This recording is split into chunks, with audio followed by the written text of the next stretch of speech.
Bright Tuty. Every student matters. Now we are going to start with that, the history of class 7. Chapter is also 7. The flowering of regional culture. So what we are going to discuss inside is the regional culture. Regional means that the different states, maybe a city, it may be a kingdom, an empire, can be divided into northern and the southern India, can be divided into northern and southern India. So in this way, this regional cultures, how it flourished in our country during the medieval period. As our syllabus of class 7 is basically based on the medieval history of our country. So in the context of that, we are coming to discuss a specific topic, the development of culture, with the help of the language, literature, music, paintings. We will have to discuss in detail inside the chapter. So two of the pictures are also been shown over here, which has been collected from the medieval history of our country. One is related to the religion Hinduism and another is related to the Christianity. But both these were the creation of during the medieval period by some of the painters. Can be considered as anonymous, but they are of the medieval period. This is about that, the beginning or the start of the chapter. How this chapter begins with that, the flowering of regional culture. How this the culture, how we have to study in detail, along with that the periodization, which is done by the historians to understand in a better way. Because medieval period is having a very long time span. So these historians, to collect the entire idea or detail in a period basis, so they have categorized it into this early medieval period, then it is Sultanate period, and then the period of Mughals. So this is early medieval period. It is considered between that the 800 to 1200 AD. Then Sultanate period, it is 1206 to 1526 AD, and the Mughals 1526 to 1707. So what are the developments took place in these time period? In all the three periods, language, how it was developed, literature, what were the developments, and contribution of the different writers, poets. Same way in the paintings also, how the painters, they have developed their art and the different types of the painting has been developed. Along with that, the different rulers. Same way, music also has their own different impact. Many of the king's court, they were having that the court musician, court painter, then the court poet was there, court writer was there. So all these things are included in the overall culture of a country. So all such things, whether it has been done during the early medieval period or it has been done by the people during the Sultanate period or in the Mughal period, whatever it is. But overall culture of a country is considered with the entire facts or entire the evidences which is available. In our country, it has flourished a lot during the medieval period. So all these developments of the culture of medieval India, they are grouped in the three different periods. And according to that, we are coming to discuss. So first of all, we will have to discuss about that early medieval period. what happened in this early medieval period.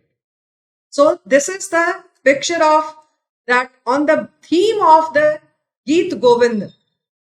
This is theme. This painting is actually based on the theme of Geet Govinda. In the later part, we will discuss about that. Who is the creator and the writer or the poet of this Geet Govinda was Jayadev.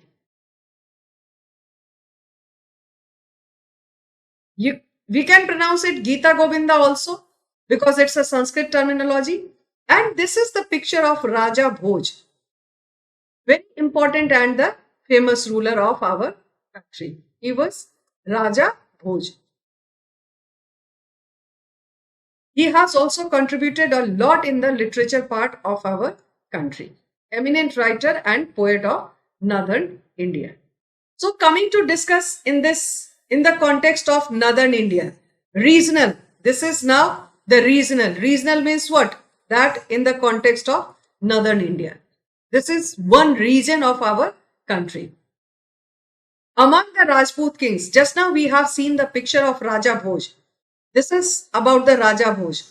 Among the Rajput kings in Northern India, he was a great scholar and had written many of the texts of different subjects, which were the grammar based on the religious concept was also been given by him, astronomy, medicine, and the architecture. Means how the buildings can be constructed, how the monuments, the construction work of the temples, everything he has focused on all. Then the previous slide we have seen this, the paintings of Jayadev. Paintings was not done by Jayadev. He was the writer of Geet Govinda, his famous book, and he was a lyrical poet during this period in the Northern India, 800 to what it is, 1200 AD. He was a very great poet of this period. Geet Govinda was his one of the best creation, and he described in that book about the love of Radha and Krishna. So this love of Radha and Krishna has been done in a form of a painting by the another artist, by the another painter. So the theme of Geet Govinda is been depicted by the artist, by the painter. Then it comes about that in the regional, what we are discussing about this regional language and literature. How this the language and literature which developed during the medieval period. Who were the writers, who they were contributed, and what were the books, the poems, and the creation of these writers. The eminent and the most important among them were, one of them was the Ban Bhatt. He was the patron poet of Harshvardhan. Harshvardhan was the one of the ruler, and this Ban Bhatt was the court poet of Harshvardhan. Was the patron poet, or can also be considered as the court poet. And what the work was done by him? He has written all the facts about Harshcharita, about the history of the Harshvardhan. As a ruler, how he was dealing with his subjects, what were his contribution, what were the developmental program, as a king, as a ruler, everything was written by Ban Bhatt in his book Harshcharita, and his another famous work was also Kadambari. Then we are talking and discussing about that during the period of 800 to 1200 AD, in early medieval period, the development in the regional language and literature, and how this development took place. Who were the writers who developed this language and who has developed this literature and their contribution. Raj Tarangani is the history of Kashmir, which was written in the 12th century by Kalhana. The entire history of the land of Kashmir is described by Kalhan in his book Raj Tarangani. Prithviraj Raso, this is the another creation. Prithviraj Chauhan was a very famous ruler, and this book is also written by Chand Bardai. This Prithviraj Raso is a book written by Chand Bardai.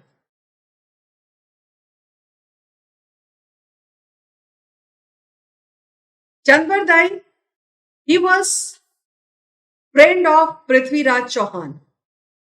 He was friend of Prithviraj Chauhan as well as the court poet of Prithviraj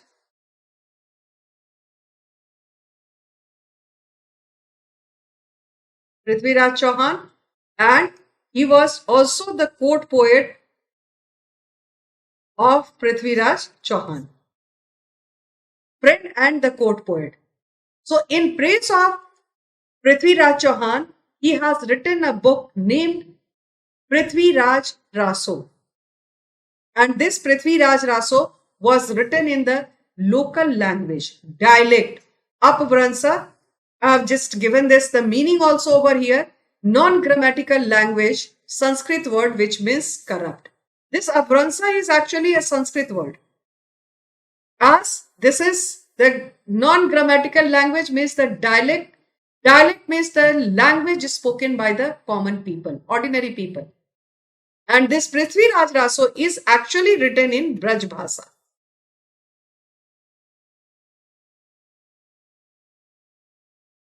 So this is a great work in Apvransa.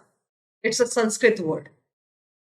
So this is all about that. In northern India, this way the development took place and the contribution of the different writers as a court poet, as a friend, they have just written in praise of the king.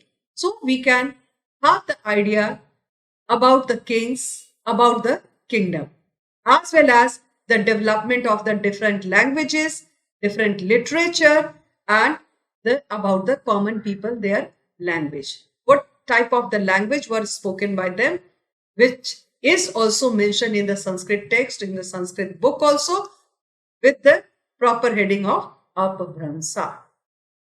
This is the growth of regional language. Just now we discussed about the southern India. Now coming to discuss in South India. Regional means any of the region. But as per the syllabus, we are coming to discuss in the context of the two different parts of our country. Northern, first half of the country before the Tropic of Cancer, we have the northern India, and below the Tropic of Cancer, it is considered as the southern India. So almost country is divided into two parts with the help of the imaginary line, which is a part of the geography, but according to that only our country has been divided. So some of the eminent writers, poets we have just now discussed in the context of northern India. Now coming to discuss in the context of southern India. In the south, what happened, what type of the development took place in south. In northern India, what we have seen, most of the work were done in Sanskrit. Only one example is quoted over there about Prithviraj Raso in Braj Bhasa. And for that term is been used Apvransa. In South India, number of literature. This is number of literatures were created in regional languages. What were they? Tamil, Telugu and Kannada. These were the three important language of South India. And the famous writers of authors of this South India in Kannada language, Nanniha and Tikana. These were the two very prominent writers and the authors of this South India. And what are the work done by these writers in southern India? A number of literature were created in regional languages. And then after, the several religious texts from Sanskrit were translated in the local languages. And here, what is the regional language? This is the Tamil, Tamilakam. Tamil Nadu was in those days an entire territory, including the part of Andhra Pradesh, Tamil Nadu, and Kerala. And this is the language spoken by the people. Then Kannada, already we know about that. This language is of the Karnataka. Kannada is spoken in Karnataka. Tamil is in Tamil Nadu. Telugu is from Andhra Pradesh.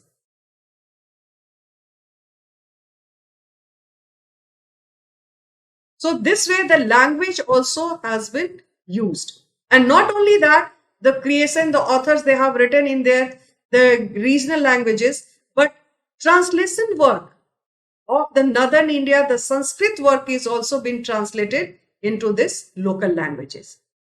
For this regional language, one term is also used as dialects.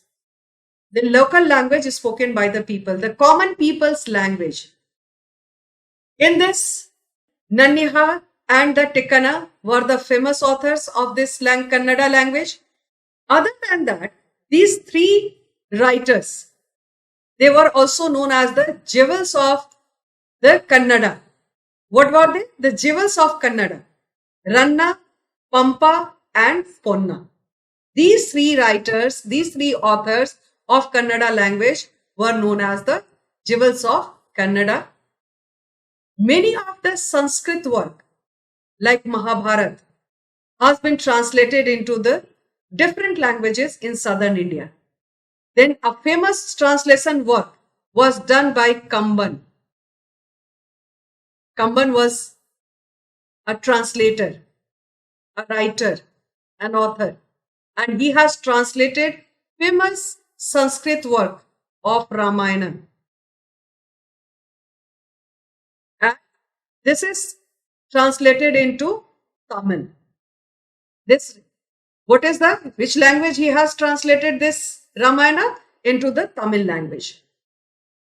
So this is all the contribution of the South Indian history. The most important South Indian history of this, the earlier period, the poets, what we have discussed about this, the three jewels, Ranna, Pampa and Ponna.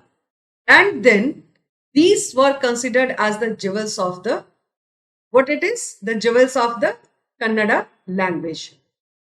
Ramayana was done by Kamban in Tamil language. So this is all about the contribution of the southern Indian authors, writers, and by the poets.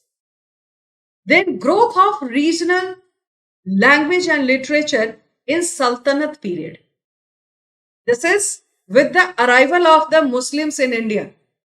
When the Sultanate period starts, with the arrival of Muslims, when they arrived to our country, this Sultanate period started. And Persian became the official language. Language of the, earlier it was the nobles. And who were the nobles? Nobles were actually the revenue collector. In a different way, we can say that they were the jamindars, landlords. This is the language which was very known to the nobles, as they were well versed in the Persian language. And when the Muslim rule started with the Sultanate period in our country, this language was usually spoken by the nobles because they were the part of the ruler, part of the administration. This is then the Sanskrit, which was highly educated Hindus. In the caste system, in the previous chapters already you read about that, the caste system, the Brahmins, they were the very prominent about the learning, teaching, the Vedas, which was completely specified with them. And these Brahmins, the language was actually used by the very high educated Hindus, because all the section of the society, they were not able to access the Vedas, or they were not access to the education. So only that the highly educated Hindus, they learned Sanskrit. Then some of the changes which has been experienced in this is about that the saints of Bhakti movement used to forms of Hindi, that was Braj and Awadhi. Now this is the another development during the Sultanate period, which is now this is the Sultanate period of the 1206 to 1526. So what happened with this, the development of this, the Bhakti and Sufi movement? They expressed their misses into two forms of Hindi, which was in Braj and Awadhi. In the early medieval period also, we have seen this, one of the work done by Chand Bardai in a form of a book, Prithvi Raj Raso. He used the common language, ordinary language, which is considered as Apabhramsa. Now the Bhakti and Sufi saints also, they have started using two forms of Hindi to spread their message, to give their message, to preach the people about the religion, about the culture.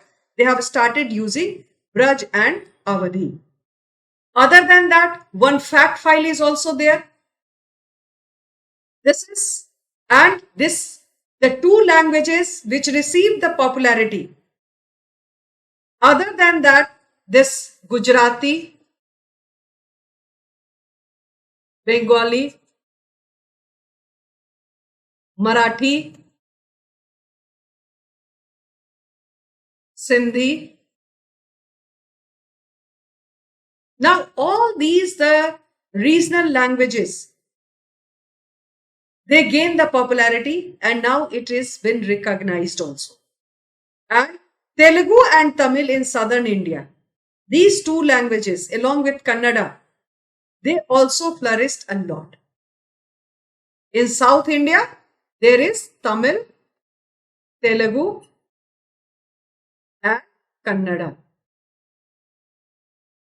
This is from the South India.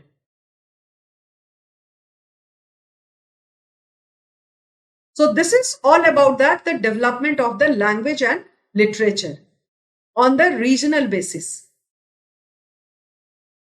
This is what is one of the fact file is given over here in this chapter is about that the existence of the Urdu, emergence of the language Urdu. What it is? Urdu. How it has been developed. Urdu is actually originally originated from our country only. It's Urdu means that camp. What it is? It means that camp and evolved in the army camps due to the mixing of Persian and Hindi language. How this language emerged? With the mixture of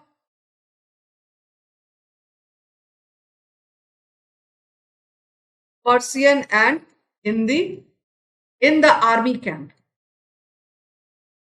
Because both this, during the Sultanate period, people coming from the outside of the country, they were the followers of Islam religion, they were knowing the Persian language only. So it's a mixture of Hindi and Persian. And a new language developed in our country in army camp, which is Urdu. Amir Khusro, he was a super poetry writer. He was a writer. His writing skills were superb in Persian language. During this period, not only that the work is done only in the Persian language, but in Hindi also, many of the work has been done. This is the, in Hindi language, what are the work which is done? Padmavat is written by Malik Muhammad Jaisi. Not only that the Persian language flourished a lot during the Sultanate period, but as well as the Hindi also. Great works of the Sultanate period was Padmavat, which has been written in Hindi language. Now this language is properly recognized as a regional language and Malik Muhammad Jaisi's famous work is Padmavat. Other than that, Mirabai's Dohes, with the development of the Bhakti Sufi movement, Vidyapati's, the Mathili poems and the songs, all these are gaining popularity. Other than the Persian language, other than the Persian literature and the poems. Historians like Min Us Siraj and Zia Barani, along with that the travelers, Ibn Battuta, they have recorded the accounts of the rulers. And not only that, they have recorded the accounts of the rulers, but many of the Sanskrit work also they have translated. Many of the Sanskrit work translation was also done by these historians during the Sultanate period. This is about the Sayana wrote commentaries on Vedas in Telugu. This is the translation work. This is Vedas in Telugu. Krishnadev Raya, famous ruler of Vijayanagar kingdom. Vijayanagar kingdom is almost about that the Karnataka region present day. And he himself wrote a book in Telugu which is known as Amukta Malyada. This is the very famous literary work done by Krishnadev Raya. And he also patronized many learned men in his court. And in his court only Sanaya was there who has done this, the translation work of Vedas in Telugu language.